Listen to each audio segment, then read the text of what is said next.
already started to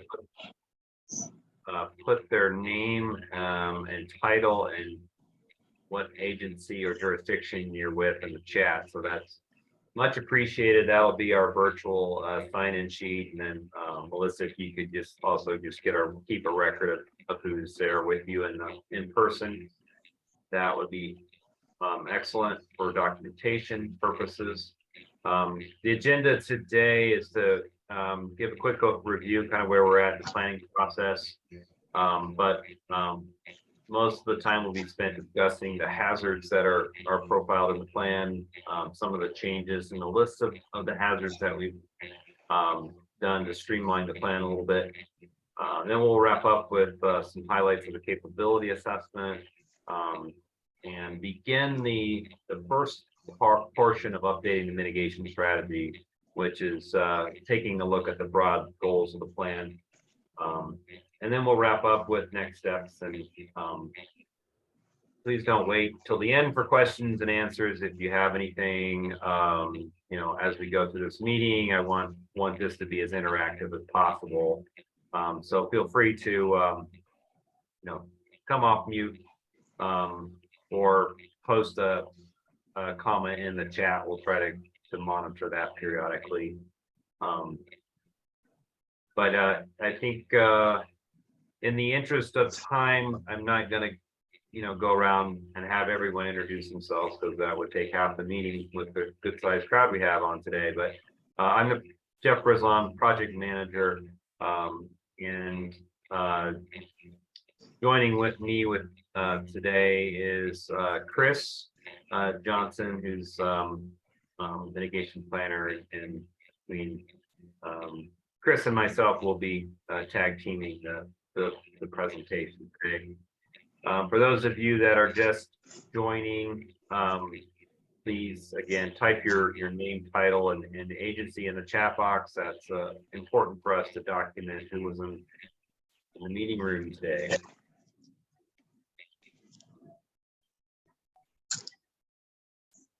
Just a quick overview of where we are in the planning process. Again, following a general 4-phase process. The bold phases here are the ones that we either completed or wrapping up shortly. So the bulk of the last couple months have been focused on the risk assessment after had the kickoff meeting, which was held back in March. We've been drafting the risk assessment, as well as have asked for some input from the participating jurisdictions in those plan update guides. And we've gotten almost all of those back, which is excellent, and that really helps us.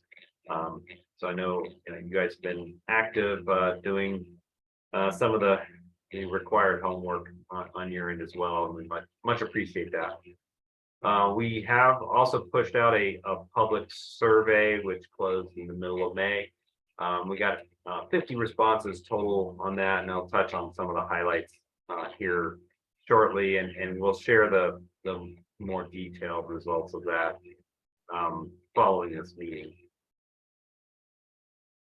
But just to continue on that topic with the public survey, we did ask the public what hazards they think are the level of significance based on the hazards that were in the previous plan. So the more the blue bar shows on the list of hazards here, the more significant they felt. So basically severe winter storms and tornado and windstorms, thunderstorms, lightning, hail, rain, kind of highest, followed by flooding and as well as drought and hazmat rain, kind of high from the public's viewpoint. Things that rank fairly low include landslides and earthquake, which we actually have removed those from the plan to help streamline it. So that's some good alignment there. We did ask the public to generally indicate what community they live in, or if they're in an unincorporated county. The majority of folks were actually in the city of Nevada, and then Ames that respond to this, but a lot of them have been over 10 years in the community, so that gives us pretty good long-term residents, good snapshot. And we asked how many times a natural hazard has disrupted their daily life in the last 5 years. And the majority answered 1 to 2 times. So that's fairly significant. We also asked that public what generally types of mitigation actions they think they would be supportive of and should be maybe prioritized in this plan. The generators for critical facilities kind of rank the highest, followed by expanded indoor and outdoor warning capabilities and systems.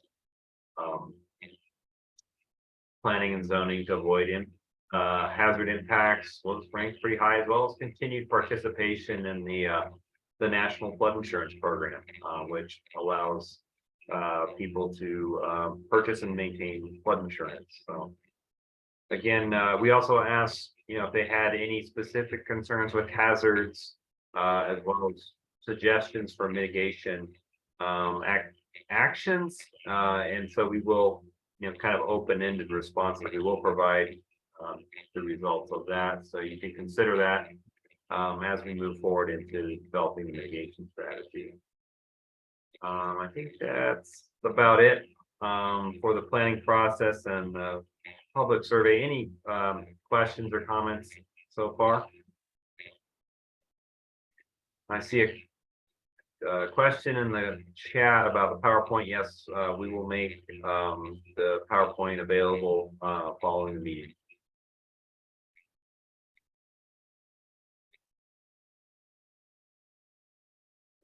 Right, I'm going to move into the hazards and risk assessment update portion of this meeting. And just before we get too deep into it, just some upfront terminology. When we talk about hazards, it's any phenomenon with potential to do harm. We do consider both natural and human cost in this plan. Vulnerability is susceptibility of harm, damage, or loss. And exposure are the populations, property systems, critical facilities, things that could be impacted by hazards. And risk really combines that exposure and the probability of it occurring with where does the hazard occur. And mitigation is any action that taken in advance of the hazard impact to reduce its severity. So the intent again of this plan and this risk assessment is to try to identify those risks up front, looking at what could be affected, where do these hazards impact the county and jurisdictions within, how bad can it get, and then we try to quantify those losses by jurisdiction where we can with tools like GIS, and we can identify maybe certain critical facilities that might be a risk to like flood. Then we can potentially flag that as a mitigation project. But our general step is to describe the hazards, identify the assets, analyze those risks, and then summarize the vulnerability. So what basically going to touch on the highlights of that in this meeting today, and then the risk assessment will have in much more detail on the findings. But again, this is what's basically I'm showing on this slide is what's required in the Disaster Mitigation Act requirements for these plans. So as you can see, it's pretty detailed, and that's why this portion of the plan is the thickest, because you got to touch on all these portions of the hazard profile here on the left. and then the vulnerability This element. is some boring. Run. And again, we've tried to break it out into these subheadings by hazard, trying to also summarize that risk as it varies across the different jurisdictions that are participating in the plan. And as part of the update, we have to make sure the risk assessment reflects the current development and exposure of buildings, people, and critical facilities and infrastructure. So this is just a map that shows the critical facilities, which is one thing that we've changed with the update or enhanced with the update is making sure we have latest greatest data from a variety of sources, from the county, from the state, from the Homeland Infrastructure Foundation level data sets. But we've also categorized it in these FEMA lifeline groupings that are kind of shown here on the header on this table, because these are the things that should be kept up and running before, during, and after an event. And if any of these are potentially at risk, then that's a potential mitigation project. So we do have this overall inventory, and we have analyzed in GIS where there might be some risks, like where we have a floodplain flood hazard overlay. Now I want to go into the hazards assessment and the hazard identification. As we went at the kickoff meeting, we talked about the hazards that were profiled and analyzed in the 2018 version of the plan. And this is basically that extracted from that plan. And then as we went through the discussion of do we want to keep this list the same or modify it, with the understanding in part that the FEMA guidance has changed with the policy guide that came out this spring, and with every hazard that is profiled in the plan, they want to see now a corresponding hazard mitigation action for every single jurisdiction. So that would be a large amount of hazards to mitigate.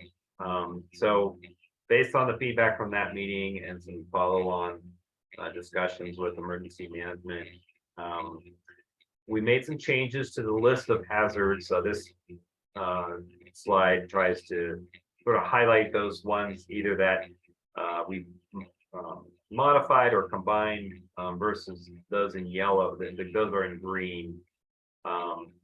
So we basically combine extreme heat into drought. Flash flood and river flooding is combined into one flood profile, and thunderstorms, lightning, and hail is basically been renamed to severe summer storms to align kind of with severe winter storms, and as well as the state hazard mitigation plan. And then the yellow ones, we took a deeper look at those to see if they really were considered much of a threat, or if the probability for things like earthquake is generally lower, and the impacts of that were not considered as a great concern. That we basically remove landslides, earthquakes, and expansive soils, and even dams. There are some high hazard dams in the county, limited number, limited risk, as well as levees too. All of that where we've combined that into the river flooding or flooding profile. So basically we've streamlined the list from 19 into 12 overall, and 7 of those are natural and 5 are human caused. And it's those natural hazards that it's required that you have mitigation actions for. The human cause are kind of optional in FEMA's view. So this is kind of what the revised list of hazards looks like. We've also moved away from the what was called the CPRI, Calculated Priority Risk Index, way of prioritizing hazards into a more qualitative method based on probability, magnitude, severity, and extent into an overall kind of significance hazard ranking. And this part of this is carried over from the ranking methodology in the previous plan. But this is showing basically flooding, winter storms, severe summer storms, and tornado and wind as being kind of your highest significant hazards, with drought, wildland fires, and hazmat, human disease, and structure failure coming in below that. And we'll talk about each of these hazards a little bit more detail, and there's still an opportunity to modify some of these. And this is for the county overall. Each jurisdiction has their own. This significance can vary, and that's going to be reflected in the plan. So some of you have more flood risk than others, for example. And then we'll revisit this slide after we go through all the hazards and see, hey, maybe we want to change, can tweak some of these ratings. I guess any questions on that before I get into some of the slides on the hazards itself?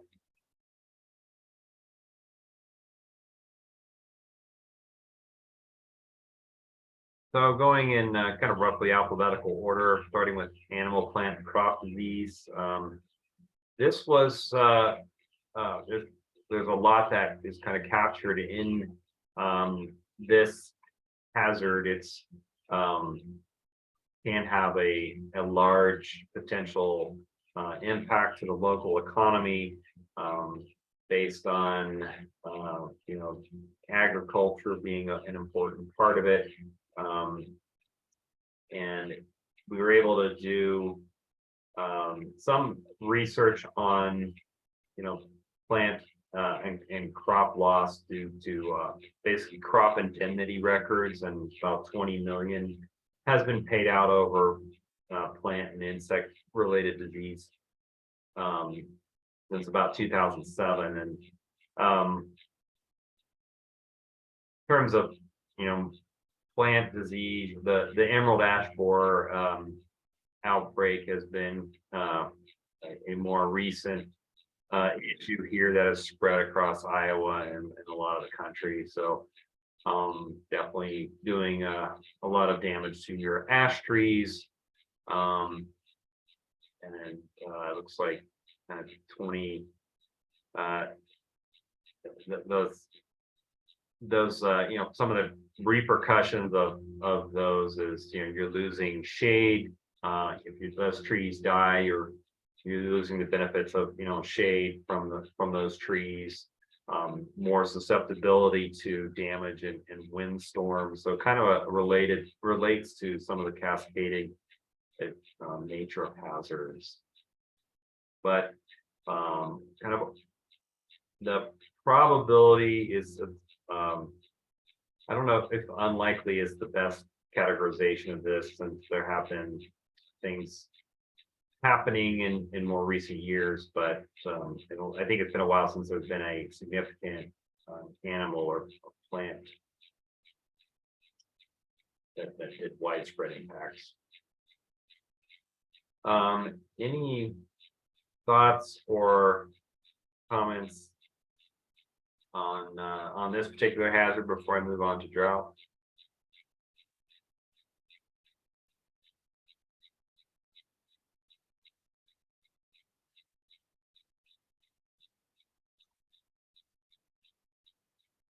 So with drought, again, this is one of those hazards that has a widespread footprint. It's a regional hazard. So there's some various sources and tools that we can go to try to quantify the impacts of drought a little bit more specifically. This bar chart here on the left, some of you might be familiar with the drought monitor, which is kind of a map that shows the relative nature of drought. Basically, it's updated on a weekly basis nationwide. You can also access this drought time, basically a time series for specific, and this is specific to Story County, where you can see what or when the county was in drought, and then what level of drought based on the 4 categories that are in the drought monitor. So basically the 2012 and 2013 was kind of the more extreme drought conditions. You have compared to other parts of the country, your droughts are not quite as extensive in terms of multiple years, but they can span multiple years. So they tend to go in these, dry and wet cycles. So in the years basically since the plan was updated in the past few years, you've been in a more kind of abnormally dry to moderate drought pattern. Again, looking at crop insurance payouts, there's been 34 million since 2007. That equates to about a 2.3 million average annualized losses for crop losses. So that's pretty significant. There's also a tool called the Drought Impact Reporter, which basically looks at different impacts to sectors of drought, including water supply and quality, agriculture, if there's relief and water restrictions in place, or impacts on society and public health. Those are the things that kind of rose to the top in terms of the number of reported impacts. It doesn't always get everything. Sometimes it's a little hard to quantify the insidious and widespread nature of drought. But overall, it's kind of ranked as a sort of a medium significant hazard. Any comments or thoughts on the drought hazard? As I see some in the chat here.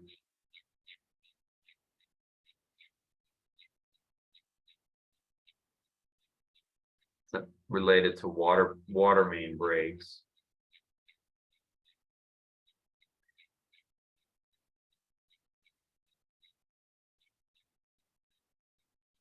And that also kind of relates to infrastructure failure, which has been something we'll touch on here.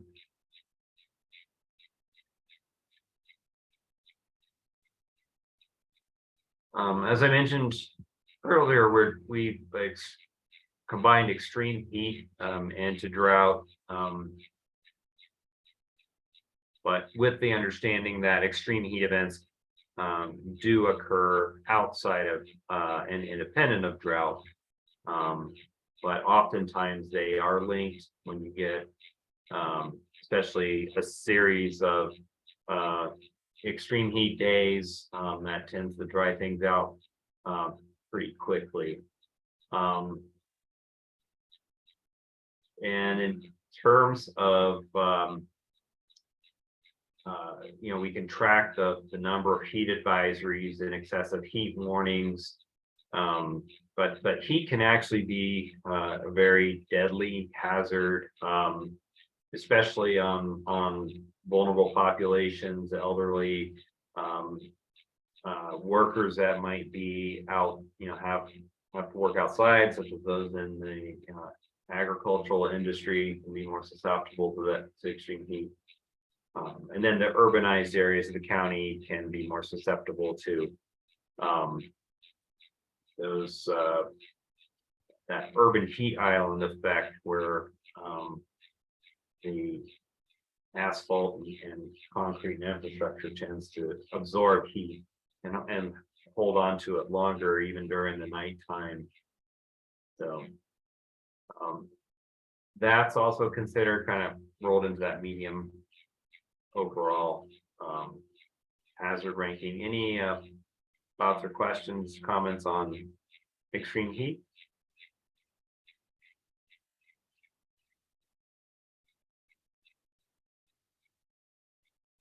All right, moving on to grass/wildland fire.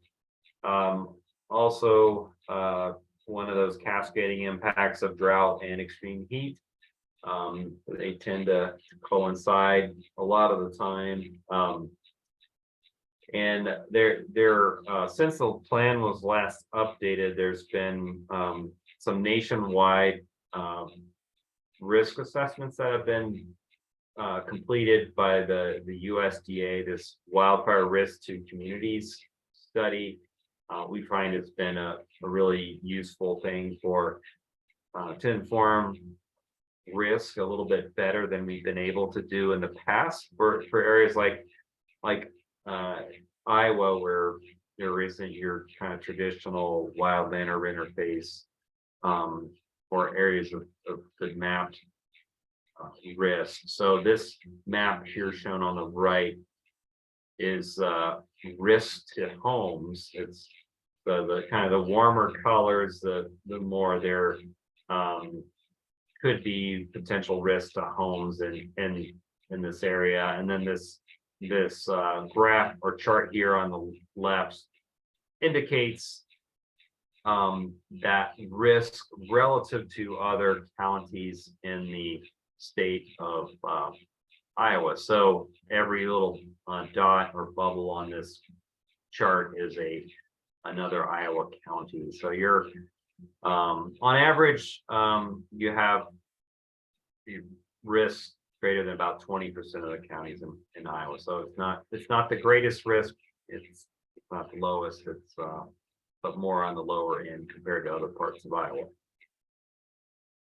And then there's another map that came out of this study, and this is a wildfire likelihood map, which somewhat mimics the previous mapping. And there's overlaid. We did a little bit of an enhancement to overlay the city boundaries on here to see kind of where that overlap might be, showing Ames, Cambridge, Collins, and Colo being a little bit more in these areas of potential fire occurrence. I guess would welcome any feedback on this data. Do you think it kind of represents the risk or the threat in your county or jurisdictions, or any comments or questions?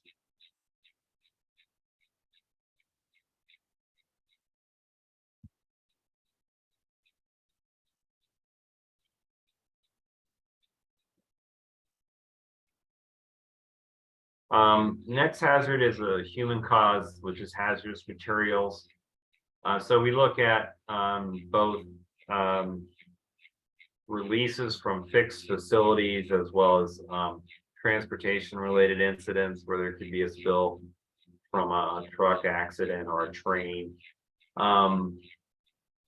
The graph here on the left is from the National Response Center, which is one source for tracking these incidents, going back to 1994. So there's kind of been an up and down. There's not real clear trend on this. It looks like, from 2010 to 2019, it was on a downward trend, but then we had a spike here in 2020 and 2021. So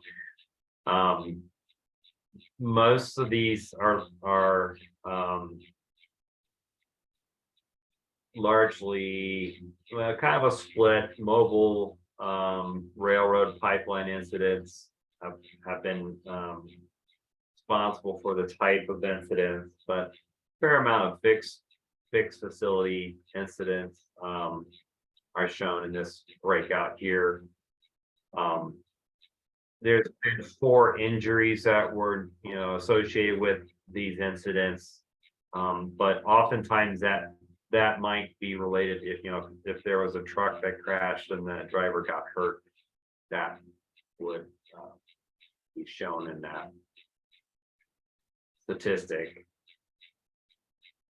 In terms of fixed facilities, we looked at these environmental health and safety facilities, as well as tier 2, which is based on the reporting requirements for facilities that have a certain threshold of potentially hazardous chemicals.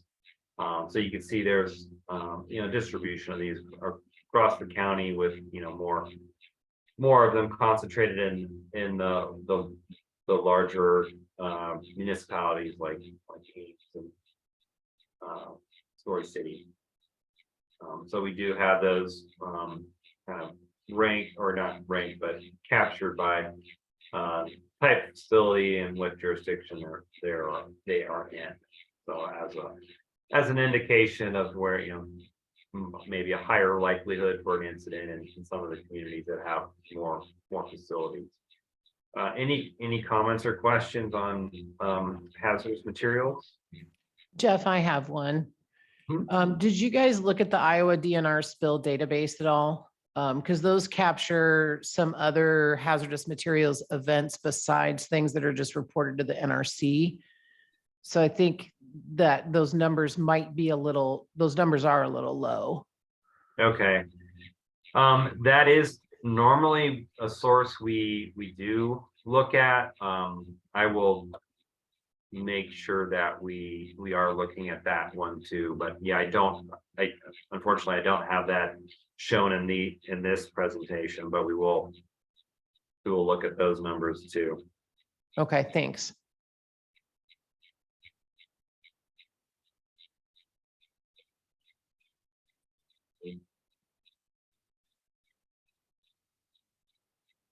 Another hazard that's sort of quasi-human is human disease. And this can be typically related to communicable diseases, can range from pandemic or flus to the COVID-19 pandemic is the most recent example, which we're all familiar with, about how widespread and potentially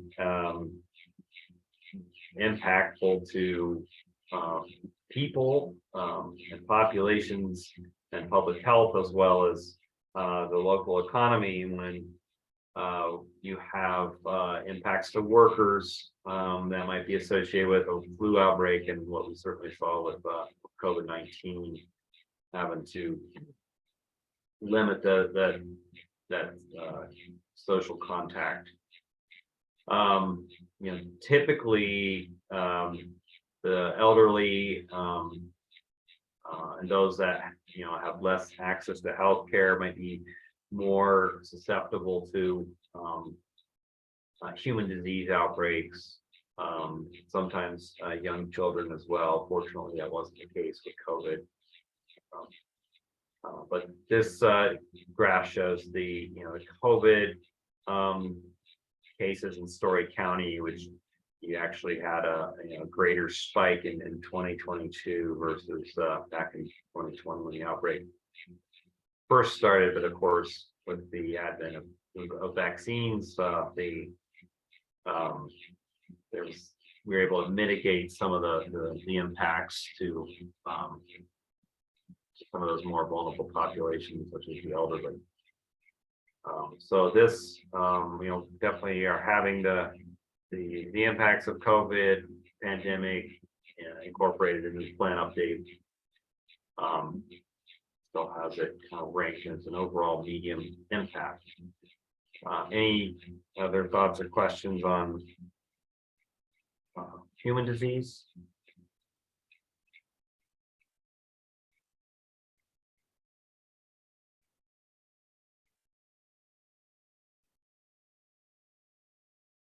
Infrastructure failure is another human related hazard, which and this is generally trying to capture the type of failure that can occur as a this failure does occur as a direct impact of other hazards. For example, the windstorms and flooding, disrupting things like communication, or maybe impacting a water treatment facility. But bridges and pipes and other types of infrastructure can fail on their own due to either age or improper maintenance. And I think the power grid is one thing that's been getting a lot of it more attention. In some parts of the U.S. where that grid infrastructure is often aged and not very robust, and which makes it more susceptible to just failure or impacts from hazards as well. But typically we're finding that lightning, tornadoes, and winter storms, but also things like cyber attacks can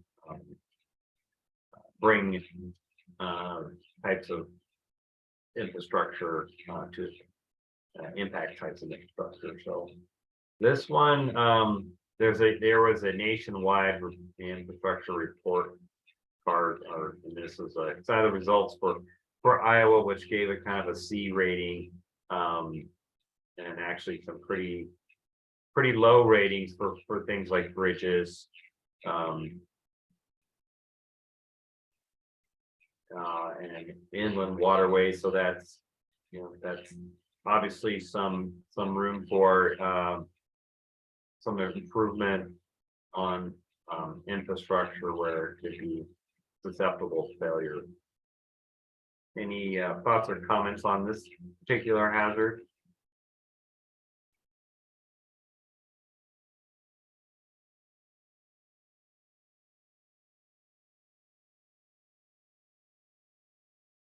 All right, I'm going to move back into the natural hazards, with flooding being next on the list. Again, we can merge the flash flooding with river flooding. Really, the main distinction is with flash flooding, it can occur anywhere. It's based on typically the result of a large, intense, or even a localized intense rainstorm event, which can cause street flooding, and even areas outside of mapped flood hazards can be susceptible. So the map here shows the flood 1% annual chance, or the often referred to as the 100-year floodplain. But it really has a 1% annual chance of occurring any given year. Yeah, and I see the comment about Ames with flash flooding causing street, home, and business impacts. So a lot of flooding does occur outside of the mapped flood hazard areas. So that's why it's important we try to capture that risk as well, and it's often not mapped. So there's drainage problem areas in your community, it'd be great to know and capture those specific problem spots in the plan where applicable. A lot of the flooding potential is on the watersheds in the county. There's about 6 different watersheds that traverse the county, and the South Skunk River being the largest floodplain area, impacting significant portions of city of Ames. And this has been considered, high hazard. We can do more in-depth analysis on flood risk because of there's some good data on it, both looking at FEMA disaster declarations shown on this slide, then 14 presidentially declared disasters that included flooding in them, as well as those severe storms. And the 2018 flooding being the most recent that rose to the level of a disaster declaration. The National Centers for Environmental Information is another source for flooded data. And that's where we get some of our loss statistics, but those are typically underreported. Probably had a lot more than 2.2 million over the time frame since 1996. So what we try to do is try to estimate, how many properties are in these floodplains, and we've broken it out. This is a result of a GIS analysis, which is the intent of it is to look at the improved parcel counts as it varies across the county and the cities in those mapped flood hazard areas. So, city of Ames having 375 improved parcels. And we can tally up basically the improved value of those improvements and estimate contents. So typically you have loss in a flood due to the structures as well as the contents. We can estimate losses by calculating, estimating basically for planning purposes how deep that flood might be. We assume a 2 foot deep flood, which usually results in about 25% loss to the structure of the contents. So that's how was represented in this loss estimate column. Populations in the floodplain is also estimated based on the number of residential properties, and this does break out the loss by property type, so you can get a sense of, is the risk primarily to residential. In some case, and typically that's the case, but in some cases there is commercial dwellings, commercial properties at risk as well. And then this is also represented and analyzed for the 0.2% annual chance flood hazard. So that's often referred to as a 500-year floodplain. So that the flood that happens less frequently, but if it were to occur, could have more extensive impacts. And one of the main differences between the 1% and the 0.2% is the 0.2% is not regulated and not required to be regulated too. So these properties could be more vulnerable if you were to have a more extreme event, which is kind of represented in these numbers here.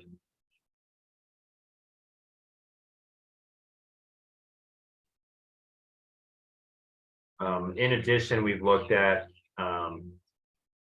the critical facilities that intersect these floodplains and captured that at a summary level here in according to the FEMA Lifeline category. Those that are falling into the food, water, shelter grouping, there's about 30 properties. The bulk of those are in Ames or the unincorporated area. A lot of those are water wells, or it looks like the water treatment in some infrastructure in Ames is located in the floodplain. A lot of the transportation infrastructure is bridges, not necessarily indication that these bridges are at risk. Some are built to pass the floodings while others might be impacted, but we don't really have that distinction shown here. And then we did have, I think, a nursing home facility, Cambridge, that was identified. So again, trying to refine that risk, identify what types of things might be good candidates for mitigation projects if they haven't been mitigated already. Now, this analysis does not include those properties that might have been built after the communities joined the National Flood Insurance Program, which would require, mitigation if the property is built in the 100-year floodplain. These are some of the maps that we've updated as part of the process. So showing the yellow dots are basically structures in the 1% annual chance floodplain, and the red ones are in the 0.2%. So we have maps for all the communities that have a flood hazard within them. This is showing Ames, town of Slater, have a focus of properties here on the fringe of 4 Mile Creek. Story City has a handful of properties in the floodplain of the South Skunk River and then a couple tributaries of it.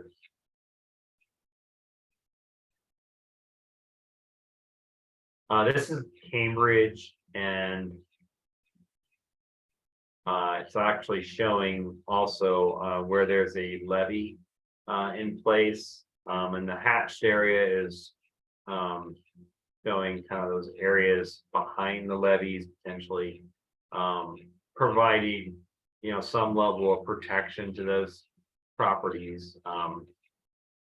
But this mapping is showing that it's still susceptible to flooding in the 1% annual chance flood, which leads me to believe that this levee isn't certified to provide that protection to the 100-year event, but it probably provides some level of protection.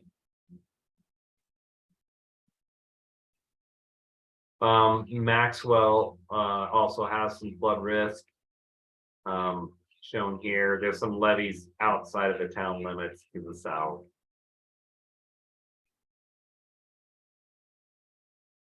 Any, I guess, comments, questions related to the flood hazard before I turn it over to Chris to talk about winter storms?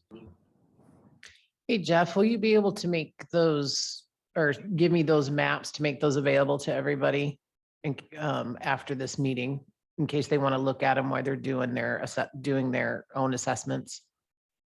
Yeah, we will have all maps. These maps will be included in the plan, and I believe we have most of the communities that had an issue, map risk, but for those that I didn't highlight here, we should have maps for those, and we can make those available as well. And we do want some feedback on it if the maps are showing trends that appear to hopefully inform the risk. Could vote you out. I mean, So yeah, we can make these available. Any other comments on flood?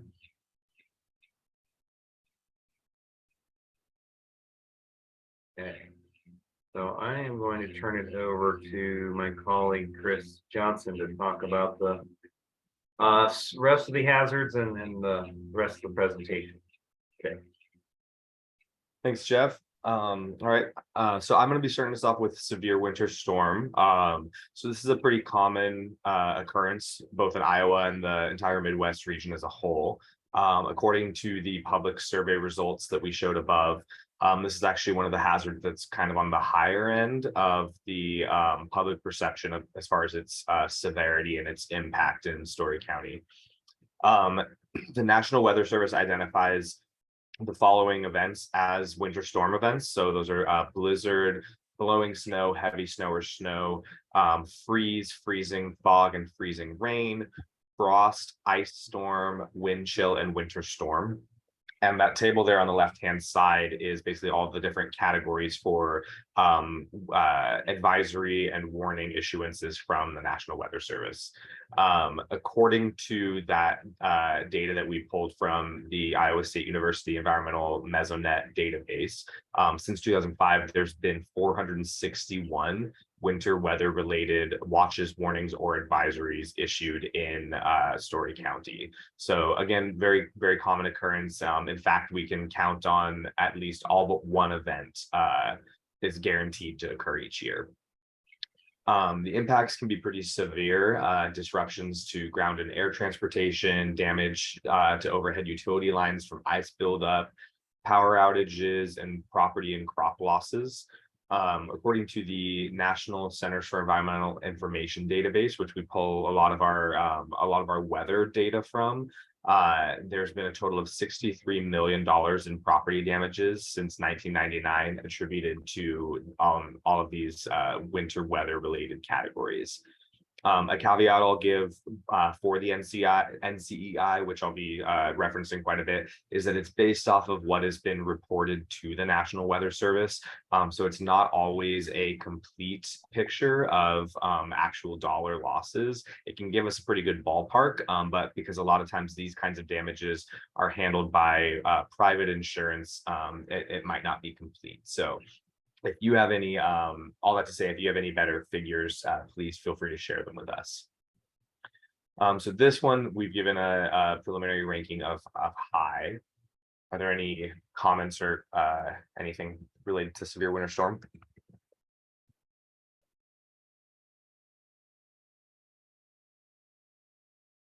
Okay, not, we'll move on to sinkholes. So sinkholes are generally just a sudden sinking of the Earth's surface due to removal or displacement of subsurface material. It's very common where the bedrock is limestone, carbonate rock, salt beds, or any other kind of evaporative rock that can naturally dissolve with water. Sinkholes can also be commonly found around abandoned mines, which, as far as we understand it, there are a few of those throughout Story County. And they can also be caused by human activity, such as underground mining, but groundwater withdrawal and drainage of organic soils. There's also some, as I mentioned, some abandoned mines, but also karst soil and karst topography in the county, which we have some maps on the next slide, which show that that might be more susceptible to sinkholes. So here's that map showing that there's some potential maybe for sinkholes in areas around Roland, Story City, and Ames, and then extensive along throughout the unincorporated portions of the county. So this is kind of more of a fairly low occurrence or rate of occurrence kind of hazard, and not necessarily likely to impact a large area at once, but if it were to occur, it could make a pretty big impact. So we've rated this on the lower end of the significant scale. Are there any comments on that or questions?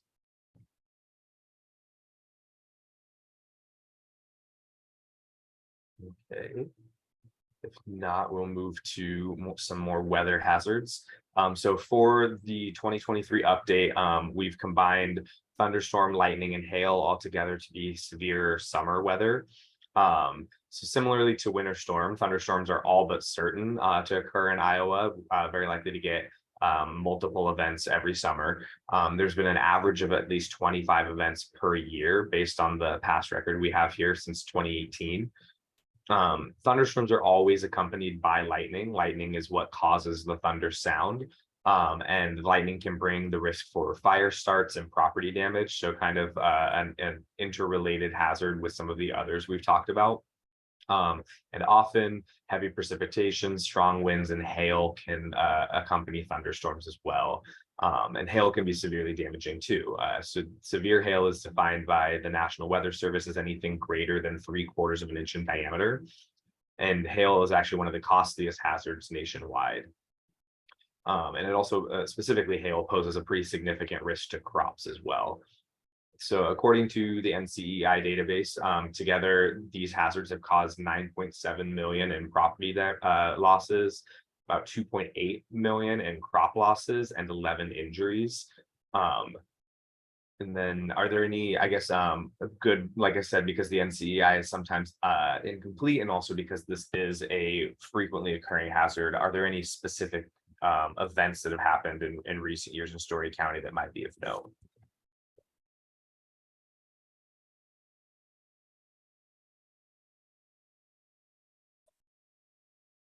I see Tracy left a comment that there was a lot of damage just in March of 2023 in the city of Ames.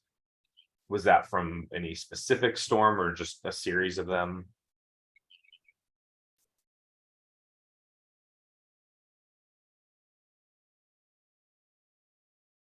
A lot of hail requiring new roofs and siding and stuff like that. Okay. To be expected, yeah. That that picture looks like my yard about an hour ago. So I live in Denver to the west of y'all, so look out, it's probably headed your way.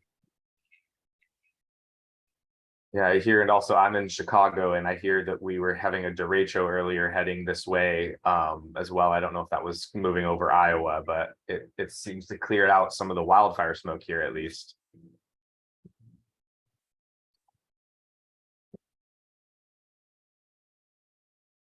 Hey, there's nothing else. I think we'll move on to the next one.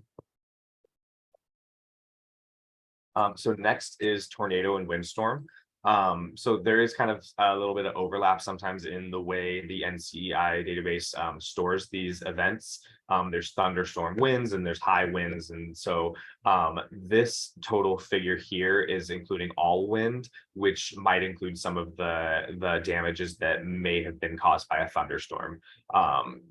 So according to the NCEI, though, there were specifically 62 recorded tornado events, totaling 34 million in property damages since 1950. Together, these have caused 19 injuries.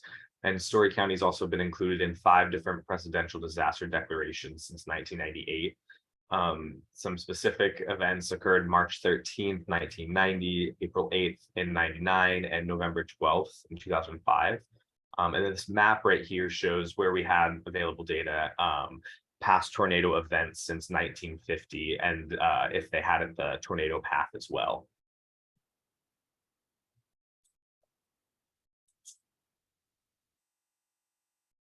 And then on the windstorm side of things, there were 43 windstorm events since 1996, according to NCEI, together totaling 11 million, about 11.5 million in property damages, around 30,000 in crop damages, and 2 injuries due to high winds. And then, of course, probably one of the most notable ones in recent years is the 2020 derecho, which caused a lot of damage all across Iowa. I know a lot of the main impacts were kind of around Cedar Rapids, but I believe Story County was definitely felt the impacts of that as well.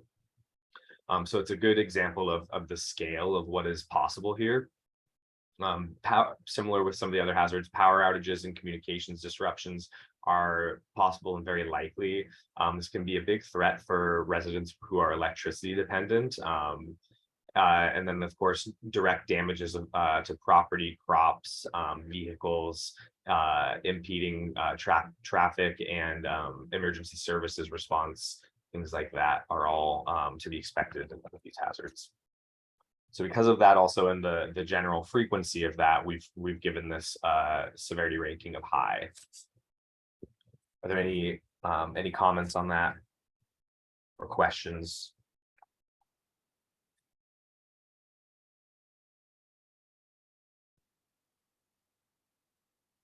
Okay. I believe this is the last hazard. So we've got another technological hazard here. Basically, we define transportation incidents as any mode of transport, any incident related to a mode of transportation that directly threatens life, property damage, injury, or impacts emergency services. According to the National Inventory of Bridges, there are 294 bridges in the county. 4 of them are considered to be scour critical. Each of these could potentially be the site of transportation incidents or the cause of the transportation incident. Between 2018 and 2023, there were 8,300 roadway crashes recorded throughout the county, together resulting in 25 fatalities, 137 serious injuries, and 808 minor injuries. So while this might not necessarily be what kind of comes to mind first, and we're talking about hazards, as you can see based on just those figures, it's kind of the most common occurrence across all of the hazards we've talked about so far, and has led to the most injuries by far. The Federal Railway Administration has also reported accidents from 2018 to 2021 in Iowa that resulted in 1 death, 9 injuries, and about 19.7 million in reportable damages. So the ranking we've given this is probability of highly likely, because again, this happens very, very frequently all throughout the year. And it's likely a hazard that is going to continue to occur. But typically the impacts of transportation incidents are not very far reaching beyond the physical site of that incident. So it's highly unlikely that we'll have some kind of a crash or something that is going to affect an entire jurisdiction, for example, in the county. Are there any questions or input anybody has for this?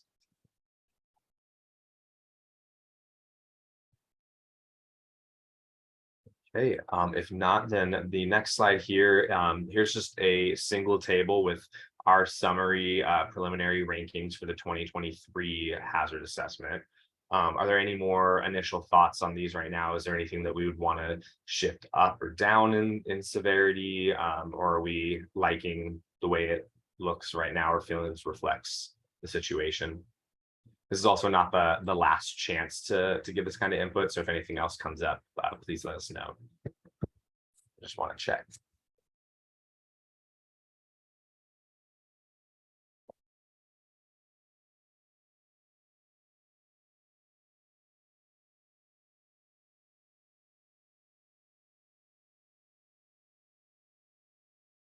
Okay. If there are no further comments on the hazards, then I'm gonna lead us in some discussion on some of the topics that are going to be kind of more in the upcoming portions of the planning process. So that's going to involve the mitigation capability assessment. Next slide, please.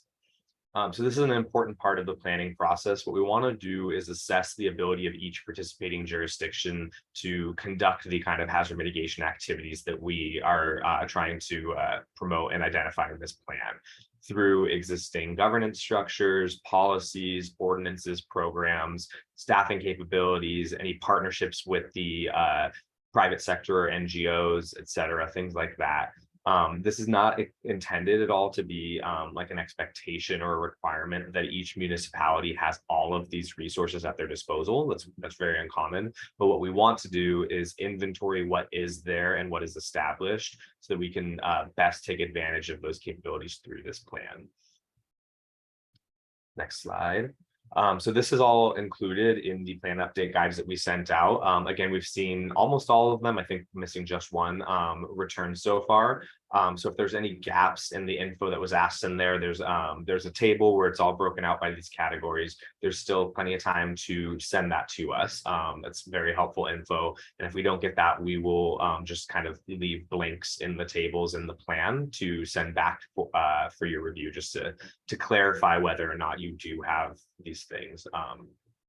The update guides give a brief review of the process and requirements, and they ask each jurisdiction to identify and rank each hazard, provide details on historic hazard events, specifically since 2018, list out any specific important critical assets or facilities and vulnerabilities for each of your communities, and then to also, again, fill in the info that was in that capability assessment. And And based off of the capability assessment, we also will then provide some suggestions in the plan for opportunities for improvement or enhancement of those capabilities. This is a FEMA requirement, but it's also a helpful exercise to focus on over the next 5 years until the next plan update, as far as looking at what kinds of things could be improved or enhanced in your communities. Perhaps those can then be tied with your mitigation strategy, with the mitigation actions that I'll touch on in a moment. And that can be something that this plan can then help you achieve. Some examples that could be pursued are becoming a NOAA storm ready certified community, creating a critical facilities plan, something related to mitigation, response, or recovery specific for your critical facilities. Develop Iowa wetlands and riparian areas conservation plan, adopting countywide building codes, or looking into perhaps eligibility for the community rating system for the city. So Story County is currently a CRS Class 7 community. And then the following cities listed there are all NFIP participants. So they could be eligible for CRS ratings. Next slide. So we want to make sure with the planning process that we're coordinating with other existing plans and processes. So we want to see what other plans or planning mechanisms have been used or referenced in the 2018 plan or since then, and what ones can we reference in the 2023 plan, because this plan is most effective when it's tied into the existing plans and regulations and ordinances that you already have. Some examples again are the Cornerstone to Capstone plan from 2016, Ames Plan 2040, the Forward 2045 plan, I believe this is the County Capital Improvement Plan from 2023, 2019 to 2023 Strategic Plan, Watershed Assessment from 2018. So these are all just examples of some of the stuff we found that's existing or was mentioned in the old plan. But are there any new plans? Feel free to drop them in the chat or let us know after the fact, but anything that has been updated or adopted since 2018 or something that maybe is in process now, such as new municipal comprehensive plans, capital improvement plans, things like that.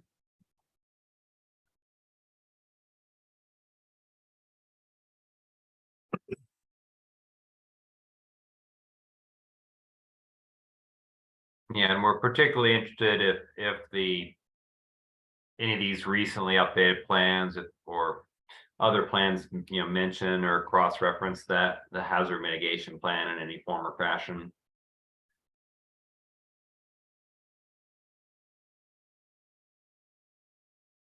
I see Linda noted in the chat there is a South Skunk River watershed assessment from 2022, so that's a great helpful example.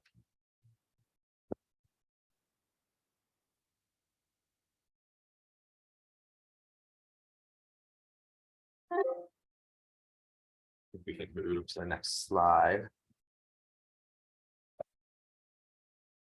So the next portion, this is again going to kind of be the focus of our next meeting, is the mitigation strategy update.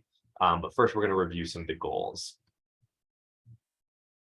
So again, this is more the third planning meeting, but it's an important step in following the risk assessment to update the mitigation strategy, so that essentially now that we have more of an informed idea of what the risks and the vulnerabilities are in Story County and how those have maybe changed since 2018, based off of that, how do we want to change our approach in lessening the impacts of those hazards? So this involves setting and updating the plan goals, reviewing the mitigation actions from 2018, but also drafting an action plan by developing new actions going forward. Next slide. These are the goals from the 2018 Story County mitigation plan. So goal 1 is to protect lives and reduce injury. Goal 2, minimize or reduce damage to property, especially critical facilities and infrastructure. And goal 3, to strengthen communication among agencies and between agencies and the public regarding hazard mitigation. While we're here discussing this as a group, are there any suggestions for changes or modifications to these? This could be adding additional goals. Maybe we want to develop objectives for each goal going forward, things like that. And it's also okay if there aren't any changes, but it's just something to capture.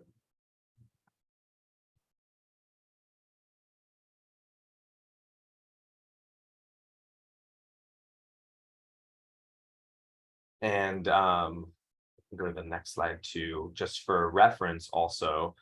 These are the mitigation goals that are from the 2018 State of Iowa Plan.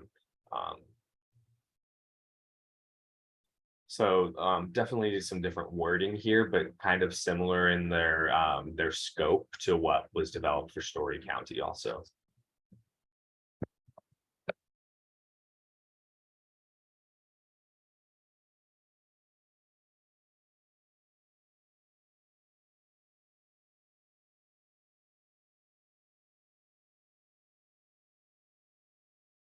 Okay, we'll move to the next.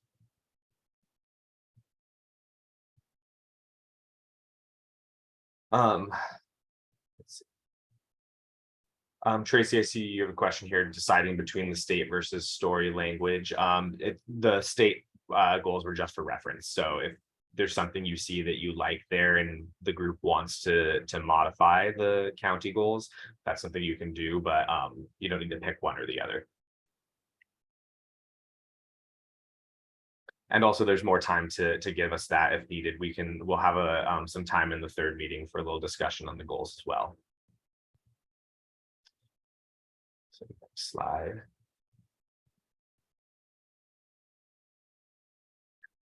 So again, the primary focus of our next meeting will be to provide a status on all of the actions identified in the 2018 plan.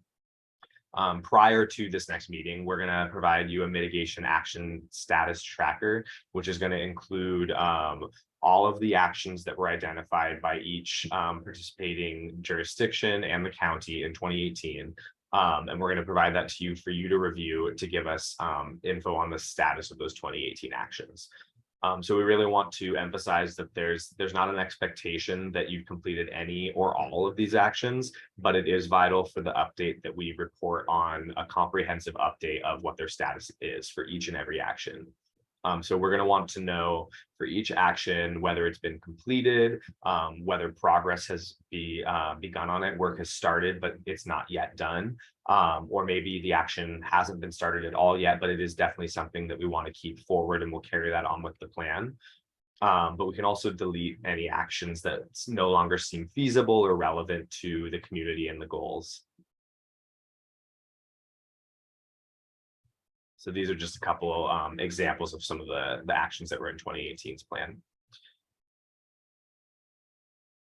Between now and the next meeting, what we want, go to that next slide, sorry. So between now and the next meeting, we want you to begin thinking of new action ideas. Each jurisdiction is going to need to have at least one new action, and then also each jurisdiction will need to have at least one action per hazard in the plan. So we'll be using the updated risk assessment as the basis for those. So the list of hazards we showed you today. And this again will be the focus of the next meeting. So we'll have several different brainstorming kind of activities, and we'll go over in depth a lot of different examples of mitigation actions to help you come up with new ones to add on. So are there any questions about that process now while we're on this topic?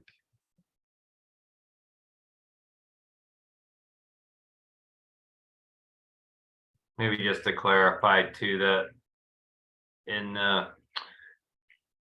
the past, there's been some leeway, like if the small jurisdiction with, not a whole lot of capabilities, and they haven't completed some of the existing mitigation actions, but they want to focus on completing those as opposed to creating a new action. Sometimes, as long as that's expressed and explained, sometimes the FEMA has been okay with that, but in any event, with the new changes in the policy guide, we'll got to make sure that base is covered for having that one action per hazard, and we can have some multi-jurisdictional actions that, for example, a public education and awareness campaign that could involve county as well as, distribution of materials in each of the cities can help, um, you know, serve as an action that might cover a lot of different hazards.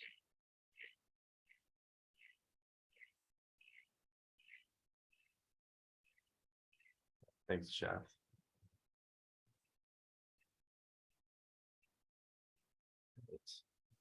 So next steps in this process would be to complete the plan update guide if you haven't already done so. Again, we've seen them return from just about every jurisdiction, I think just missing one. Then also to review and report back to us your progress on your existing mitigation actions. So again, we're going to provide a couple different ways to do that. There will be usually a big spreadsheet that we're going to have that will we're going to combine all of the actions that were identified in 2018 and then provide you instructions on how and we want you to give updated info on them. For everybody also on the planning team, please review the draft updated HIRA when we have that available. And when you're doing that, consider what the needs are in your community for new mitigation actions. Something else we like to say with the mitigation action or mitigation strategy is that it's a wish list, it's not a to-do list. So definitely think big. I mean, if there are big infrastructure projects maybe that have been identified in the capital improvements plan, or that is just something that would be a huge kind of undertaking for the county, definitely put it down because the plan could potentially then open you up to federal funding to help make that happen. The final planning meeting where we're going to discuss this for the mitigation strategy workshop is TBD for August, September, and it's going to be in person. So probably towards the end of August, early September, but I can't remember if we've set a date just yet. It will be August 22nd. Yes, that is on my calendar. So August 22nd is going to be the final planning meeting in person in Story County. Right, next slide. So that is all we have for you today. I think we're wrapping up a little bit early, but are there any questions, comments related to all of this while we're here?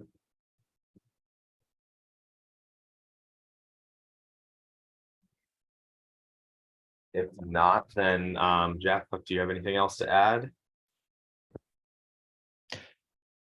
I do have something, Chris. I just want to let everybody know I will send a follow-up email with a link to the video once we get that established. And I will also accompany that with the slides from this meeting as well. We will get that out to everybody just as soon as I get that information. Thank you. Melissa, Yeah. you were going to carry out or send us those flood mitigation maps also? Yes, when I get those, I will send those maps out to each individual community as well. Okay, thank you. Yep. Yeah, we'll make this presentation available and we'll put some meeting summary together as well, so it can be shared with folks that maybe weren't able to attend, but really appreciate the attendance today, and we will save the chat log here before we finish the meeting so that we have that record of attendance as well as some of the comments and dialogue that was provided in the chat. But yeah, do appreciate your attendance and participation today. And I'll leave the chat open for the presentation open here for a little bit. So if you haven't put your name and agency number or agency affiliation into the chat, please do so. I think there's a couple folks that I'm not sure who they were associated with. So I'll leave it open for a few minutes for folks to do that.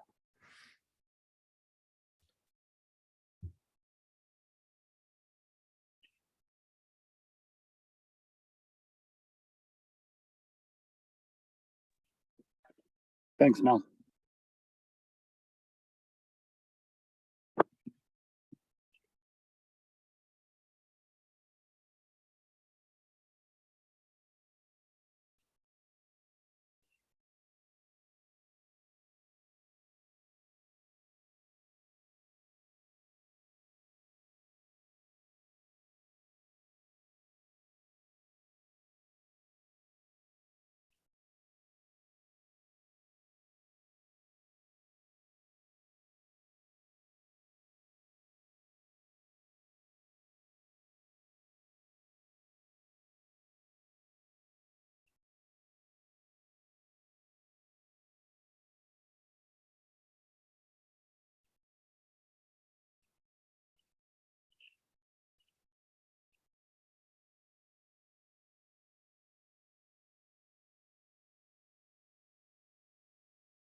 All right, I was able to save the chat there. It doesn't look like anybody's added anything else now.